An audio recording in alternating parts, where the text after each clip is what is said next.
കോൺഗ്രസിനെതിരെ ആഞ്ഞടിച്ച് BJP. സംസ്ഥാന അധ്യക്ഷൻ K. Surendran. ഇടതു വലത് മുന്നണികൾ ഉന്നയിക്കുന്ന രാഷ്ട്രീയം കേരളം വിലയിരുത്തണം.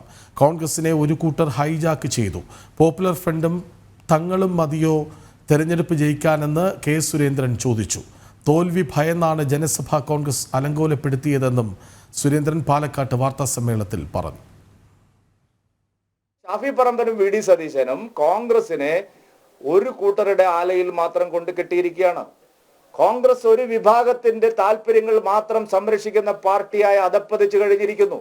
പാണക്കാട് തങ്ങളുടെ അനുഗ്രഹം തേടാൻ പോയവർ മറ്റ് സമുദായ നേതാക്കളുടെ ഒന്നും അനുഗ്രഹം തേടാൻ എന്തുകൊണ്ട് പോയില്ല? പാണക്കാട് തങ്ങളെ മാത്രം കണ്ട് തൃപ്തിപ്പെടുത്തിയാൽ മതി എന്നുള്ള നിലയിലേക്ക് കോൺഗ്രസിനെ കൊണ്ടെത്തിച്ചത് ഈ വോട്ട് ബാങ്ക് രാഷ്ട്രീയത്തെ ഭയന്നുകൊണ്ടല്ലേ?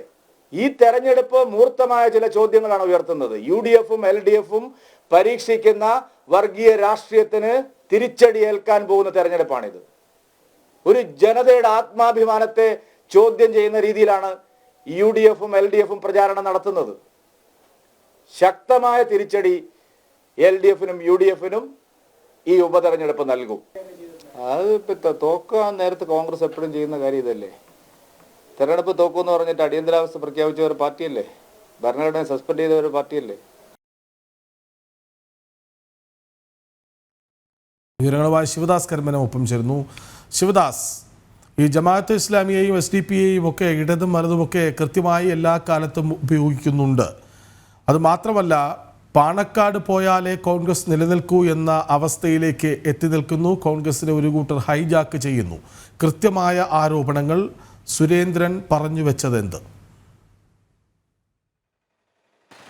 അതാണ് കൃഷ്ണരാജ കെ. സുരേന്ദ്രൻ പ്രത്യേകമായി സൂചിപ്പിച്ചത്. അതായത് കോൺഗ്രസിൽ ചേരുന്ന ആ പ്രാദേശിക നേതാക്കൾ പോലും പാണക്കാട് സാദിഖ് അലി ശിഹാബ് തങ്ങളെ കണ്ട് അനുഗ്രഹം വാങ്ങി വേണം രാഷ്ട്രീയ പ്രവർത്തനം, കോൺഗ്രസിൻ്റെ രാഷ്ട്രീയ പ്രവർത്തനം തുടങ്ങാൻ എന്ന രീതിയിലേക്ക് കോൺഗ്രസ്, ആ ഗതികേടിലേക്ക് കോൺഗ്രസ് മാറി എന്നാണ് പ്രധാനമായും കെ. സുരേന്ദ്രൻ പറയുന്നത്. കാരണം കഴിഞ്ഞ ദിവസം ഒരു നേതാവ് കോൺഗ്രസിൽ ചേർന്നു. ആ നേതാവ് ഉടൻ തന്നെ പാണക്കാട് തങ്ങളെ പോയി കാണുകയും പാണക്കാട് തങ്ങളെ കണ്ട് അനുഗ്രഹം വാങ്ങുകയും ചെയ്തു.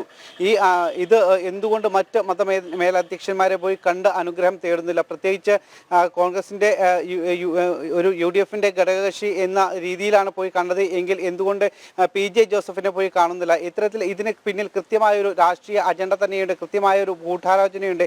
കോൺഗ്രസ് കരുതുന്നത് SDPIയെയും അതോടൊപ്പം തന്നെ PFI അടക്കമുള്ള മതമൗലികവാദ സംഘടനകളെ കൂട്ടുപിടിച്ച് തെരഞ്ഞെടുപ്പ് ജയിക്കാം. അത്തരത്തിൽ ഇത് ഒരു വലിയ വിനാശകരമായ ഒരു രാഷ്ട്രീയ നീക്കമാണ് കോൺഗ്രസ് നടത്തുന്നത്.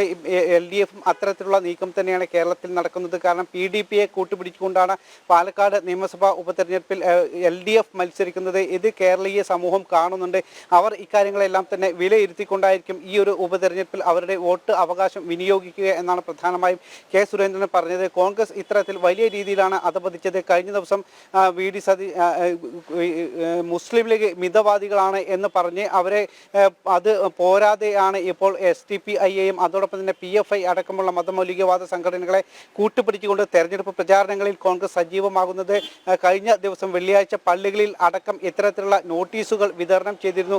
ഒരു പ്രത്യേക മതവിഭാഗത്തിൻ്റെ വീടുകളിൽ കയറി ആ രീതിയിൽ അവർ വർഗീയ പ്രചാരണം നടത്തിയിരുന്നു. VD സതീശൻ SDPI നേതാക്കളെയും നിരോധിത സംഘടനയായ PFIയുടെ നേതാക്കളെയും എല്ലാം തന്നെ നേരിൽ കണ്ട ചർച്ച നടത്തിയിരുന്നു. ഇക്കാര്യത്തിലൊന്നും തന്നെ പലവട്ടം ആവർത്തിച്ച് ചോദിച്ചിട്ടും VD സതീശൻ മറുപടി പറയുന്നില്ല. അതായത് അവരുടെ രാഷ്ട്രീയം വളരെ കൃത്യമാണ്. ഇത് കേരളീയ സമൂഹം കാണുന്നുള്ള ക്രൈസ്തവ വിഭാഗത്തെ പോയി കാണുന്നില്ല, അല്ലെങ്കിൽ അത്തരത്തിലുള്ള അവരുടെ മതമേലധ്യക്ഷന്മാരെ പോയി കാണുന്നില്ല, വെള്ളാപ്പള്ളി നടേശനെ കാണുന്നില്ല, സുകുമാരൻ നായരെ കാണുന്നില്ല, മൂത്താൻ സമുദായ നേതാക്കളെ കാണുന്നില്ല. അങ്ങനെ മറ്റ് സമുദായത്തിലെ ഹൈന്ദവരുടെ മറ്റ് മതവിശ്വാസികളെയും സമുദായ നേതാക്കളെയും കാണുന്നില്ല.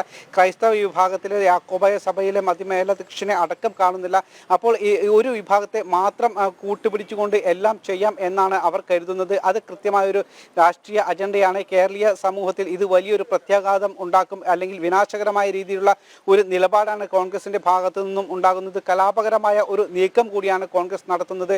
അത് കേരളീയ സമൂഹം കാണും. ഈ തെരഞ്ഞെടുപ്പിൽ അതിൻ്റെ ഒരു കൃത്യമായ പ്രതിഫലനം ഉണ്ടാകും എന്നാണ് കെ സുരേന്ദ്രൻ പറഞ്ഞത്. അതോടൊപ്പം തന്നെ ഒരു വിഭാഗം നേതാക്കളാണ്, കോൺഗ്രസിലെ ഒരു വിഭാഗം നേതാക്കളാണ് ഇത്തരത്തിൽ കൃത്യമായി ഒരു ഹൈജാക്ക് ചെയ്തുകൊണ്ട് ഈ രീതിയിലുള്ള പ്രവർത്തനം നടത്തുന്നത്.